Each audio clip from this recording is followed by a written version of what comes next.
This channel does not promote any violent, harmful, or illegal activities. All content provided by this channel is meant for an educational purpose only. ভারতের উপকূলবর্তী অঞ্চলে কড়া নজর রাখে Indian coast guard. জাহাজ হেলিকপ্টারে চলে নজরদারি। কোনো ফাঁক দিয়ে যেন জলপথে প্রবেশ না করতে পারে শত্রুপক্ষ। আর সেই কোস্ট গার্ডের তথ্যই নাকি পাচার হয়ে যাচ্ছিল পাকিস্তানে।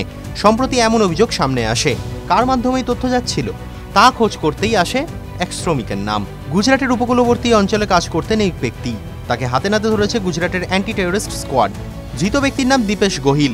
গুজরাটের দ্বারকায় কাজ করতেন তিনি। জানা গিয়েছে সম্প্রতি অসীমা নামের এক মহিলার সঙ্গে ফেসবুকে ওই ব্যক্তির যোগাযোগ হয়। এটিএসের তরফে জানা গিয়েছে গোহিল একাধিক স্পর্শকাতর ছবি, তথ্য এবং ভিডিও পাঠিয়ে দিয়েছেন পাকিস্তানের হ্যান্ডেলারের হাতে। দ্বারকার ওখা থেকে এই তথ্য পাঠানো হয়েছে বলে অভিযোগ।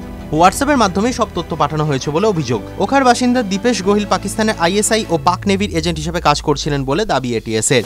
যে নম্বরে হোয়াটসঅ্যাপ করা হচ্ছিল বলে অভিযোগ, সেই নম্বর পাকিস্তানের বলে চিহ্নিত করতে পেরেছে ভারত।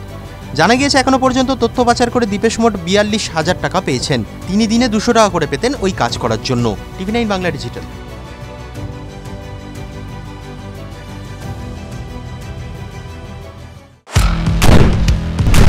আপনার সমস্যা দিনে দুপুরে ডাকাতি করে পরেও অশান্তি হচ্ছে, আপনাদের কোনো অসুবিধা বাড়িতে থাকতে পারছি না, ঘটনা হোক বা দুর্ঘটনা, বিস্ফোরণ স্থলের একেবারে কাছে ব্যানারগুলো খুলে ফেলা হচ্ছে, রীতিমতো ধূলিসাৎ হয়ে গিয়েছে স্টুডিওয় না সোজাসুজি হটস্পট থেকে আমি শর্মিষ্ঠা। দুটি নৃশংস হত্যাকাণ্ডের অভিযোগ উঠে আসছে। শুধু আপনার কথা, শর্মিষ্ঠা মানে খবরের হটস্পটে আপনাদের নিয়ে যাবে। হটস্পট সোম থেকে শনি সন্ধ্যে 7:30টায় TV9 বাংলায়।